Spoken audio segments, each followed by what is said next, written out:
Hey you guys, my name's Gary. I'm a grateful recovering alcoholic and drug addict. Today, Friday. It's Friday morning. I've been on the road all night, and I pulled over in, last night I left Austin, Texas, and I pulled over in El Paso, where I actually got sober. You know, my first 5 days of sobriety was in El Paso. So I left El Paso, I don't know, an hour and a half ago or something like that. I'm now in New Mexico, and what I'm doing is I'm driving to California. I'll be in California today to attend my middle son Brandon's service. Brandon passed away from an accidental fentanyl overdose in Long Beach, California, about 7 weeks ago or something like that. It was about seven and a half weeks ago. And I had 4 months sobriety when I got the news. In another 11 days, I'll have 6 months of continuous sobriety. So I just wanted to check in with you guys. I've been making these videos for the new guy, and it's just become a lot more.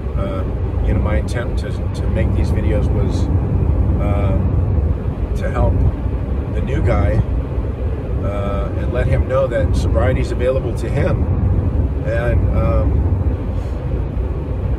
when my son passed away, it just became so much more. I mean, you know, I've worked real hard on trying to keep this thing in the light, and I mean, it's a tragic event, don't get me wrong. I mean, my heart's been ripped from my chest, and it's devastated my whole being. But through the program of AA, Alcoholics Anonymous, and the 12 steps that I work on a daily basis, I'm able to keep this thing and turn my actions into positive actions, and to try to keep this thing in the light. You know, not take a walk in Gary's bad neighborhood. You know, I talked about it on other videos. This is not Mr. Rogers' neighborhood up here. You know, it involves a lot of darkness and destruction and, you know, darkness. We'll just leave it there. But, you know, it's a beautiful day. I'm driving. New Mexico's a beautiful place. I mean, I'm looking out at the mountains, and I'm appreciating the mountains because there's none in Texas. Texas is so flat. But, you know, there's something about New Mexico, the skyline, and, you know, the way the clouds lay. It's just a beautiful place every time I drive through it. But I didn't have any, you know, I just wanted to check in and tell you where my life is. And, you know, it's a somber time in my life, and, you know, a really tough thing to walk through, sober, not sober, whatever, you know, but I've been willing to do, or I've been able to do it, and willing, but I've been able to do it sober and be willing because of the program of Alcoholics Anonymous. I haven't even thought about taking a drink. So, that's an act of God right there, you know. And, you know, I was thinking about, because my conception of God is evolving and changing, okay? And I've been reading books and stuff like that, and sorry about the stuffy nose, but I've been here with my dirty dog. My dog Bo's over right next to me. I had to leave Bob at home, but Bob's my cat. So my perception, or my conception of my higher power is changing. You know, the longer I stay sober, and I'm you know, I'm a seeker, so you know, I said earlier on earlier videos, I've read the Tao Te Ching. The Brian Brown Walker version is the best version. I've read like 3 different versions, and the way the translation by Brian Brown Walker is perfect, man. And now I've got a book. I bought a book and I didn't bring it with me. I brought my big book though. I brought my Bible, right? And I was, you know, I got up this morning, it was dark out, and I've got this friend that, I don't know, we've been friends a couple months now. I met her in the room of Alcoholics Anonymous, and we were doing this thing together today, and it was the coolest thing, I gotta tell you. So, you know, when I get pissed off and resentful, I get crazy, okay? That's, you know, that's why I drank, to calm this thing down and to fill that hole I got here. And only an alcoholic's gonna know what I'm talking about, okay? So I would drink and do drugs just to shut this motherfucker off. And she's new to this thing, and she is just so enthralled by this program. I saw her at a meeting the other day, and she's a heavy hitter, career woman. I mean, and you know, it was funny. You know, I saw her at a meeting, and then we texted each other that night. And she, you know, this was in Austin, and then she was in a different state already. You know, she's just all over the place. You know, I'll talk to her. She'll be in California, and then you know, Arizona, California, Austin. You know, she's all over the place. Very busy, high performing, heavy hitter, man. And so, and becoming a very good friend. So I texted her last night, right? And I'm like, I just did some inventory work, you know, and I was pissed off. And I'm not going to put why on video because I'm not going to harm other people on this thing. But I was pissed off at a person that I know. And it has nothing to do with that person anyways. That person is just being themselves. And I don't know how to live in the world, you know. You know, because people just don't fucking listen to me, man. If people would just behave and listen to me, then the world would be perfect, right? Doesn't work that way. So, I texted her because I was trying to show her, like, I did an inventory on the way. You know, I was in the car last night and I started to fume, right? So I called my sponsor, and he didn't answer, but I left him a voicemail because it's about the process, okay? And the process was, I was angry and I was resentful, and I had to, you know, I didn't write it down, but like I usually do. I didn't need to, but I had to, what I did was, I knew what bothered me, and I knew what was affected. So I was resentful at such and such.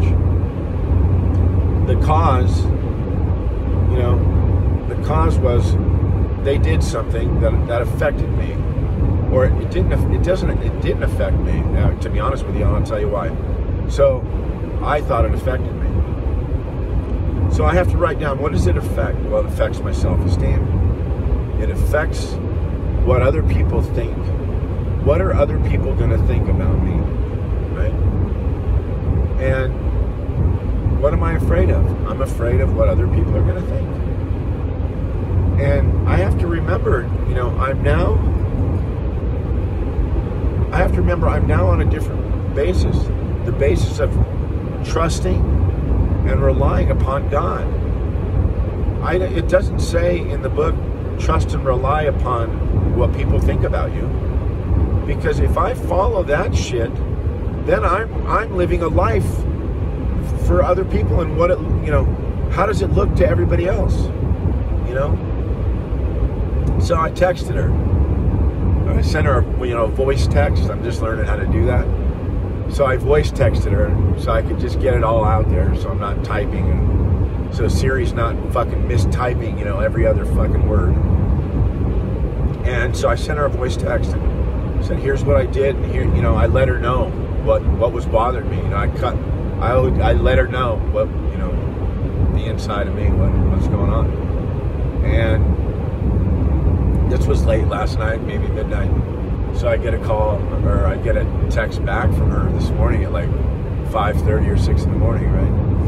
And she's like, yeah, I'm still fucking spun, right? And I don't know. I hopefully I'm getting her shit right, but she's like, I'm still, like whacked or whatever, and I need. It's one of those days. I'm getting on a plane right now. I think she was going back home, and she's like, one of those days. I just want to sit in meetings all fucking day, and I get that, man. Meetings are a great place for us, especially if we're just getting sober, to go hide out in. A great place to go play hooky, from work or whatever, school, whatever. I've done it many times where I've gone to 3-4 meetings in a day. But I guess what I want to say is it's a we thing, and I've said it before. We do it together, and it's a cool thing. I mean, it's such a cool deal that we do. And the hardest thing, like when you're new, is going into those meetings and saying, hey, I raise my hand, hey, I'm Gary, and it feels like saying, hey, Gary, I'm a fuck up, when I said, yeah, I'm an alcoholic, but I got over that real quick, because now I share every meeting. They're probably sick of hearing from me, but I do that in order for people, because I'm new to Austin, and I go to this meeting called Bolden, and it's called the Pink House, and it's just outside of downtown Austin on Bolden Avenue, and I'm there 3 days a week, and there's a lot of the same characters there, man, a lot of the same personalities there every day, and it's a safe place to go to vent, weep. I've wept in that meeting. I mean, I've just let it all hang out, man, and I've, while I'm crying, because I lost my son, and they heard it. They heard about it, and I looked up. Both times I was weeping in that meeting, I looked up, and everybody else's eyes had tears in them. They shared what I was going through. I got to share it with them. It's a safe place to go and just be you. And I was there. I was there night before last. This last time I saw this lady, my friend, and we were talking about how crazy we can be, and so I shared how fucking crazy I am, and I'll ruin a fucking career like that, man. Or we were talking about. I can just talk about it, but I was so pissed that somebody took my parking place at work, right? And I was like,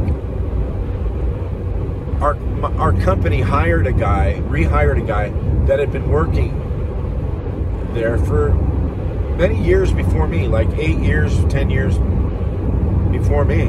I've only been there like 6 months or whatever.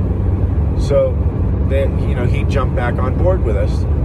So I've never met him before. And I pull in, and he's in my parking place one day, and I'm like, ooh, fuck this guy, right? Man, I was like, this is bullshit, man. Doesn't he know who I think I am, Doesn't he know who I think I am? Like, how dare he park in my place, right? That's probably where the guy's been fucking parking for 10 years, right? So I was pissed. I never said anything to anybody at work. Well, I don't know if they'll see this shit. Hopefully they don't. I don't think people at work are watching this, but so I go, I'm gonna get up, fucking nobody's taking my parking place, right? And it fucking bugged me, man. Like, I was bummed. Not bummed, pissed, right? So I usually get in at 6:30, between 6 and 6:30, me and my partner and the guy that, we run all the jobs together. We get in about the same time. And we kind of shuffle the crew out in the morning and all that stuff. Well, I go, I'm starting to get in at 5:30 now every day. So I got in at 5:30 the next day. It's fucking no one's there. Parking places are wide open. And I park there, right? I park in my spot and I'm like, this still doesn't feel good. Why doesn't this feel good? So I sat there for a second and I'm like, well, it doesn't feel good. Thank God I have some voice of reason, right? Excuse me, my throat is so dry right now. My allergies are killing me. I'm in the car with my truck with my dog. So, thank God I have some voice of reason still. And I'm sitting there going, this still feels yucky, right? Why does this feel yucky? Because you're acting like a fucking idiot over a parking place. You just got up. Instead of getting up at 3:50, I got up at 3 a.m. that day, and I was in the gym at 3 a.m. like a fucking idiot, right? Well, 3 a.m. is in the middle of the night, right? And I'm working out 3 a.m. so I can get to my parking place on time. And I'm pissed off at a guy he's a good guy too. He has no idea that I'm pissed at him, right? All he did was park his truck in this same space that he parked in for the last 10 years, probably, right? And so you know what I did? And all of all that shit that was in me, right? It was released as soon as I found a different parking place.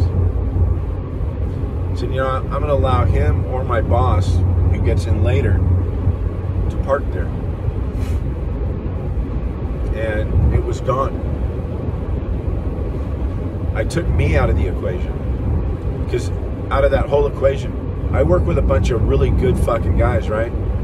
I'm the only one acting like an idiot, right? I mean, we all have our moments, but I could torch a fucking job over a parking place. That's how fucking insane I am. And I'm telling you guys this, right? Not to tell you, how crazy I am, but to tell you how well I could get. And it's because I work steps.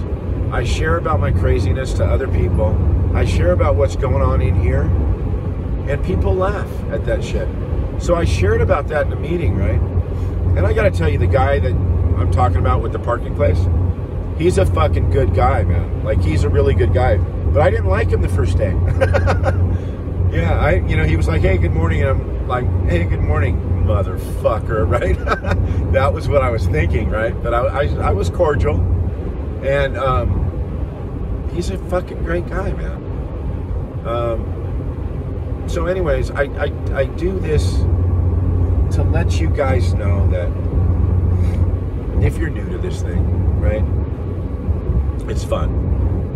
And we get to share our craziness, and we get to laugh at ourselves. Because we are nuts, right? This is why we drank. I would drink over that stuff. I would use harder that day over the parking place. And I don't have to live like that anymore unless I choose to. And now it's a choice, because there is another way to live my life, and it's filtered through the 12 steps.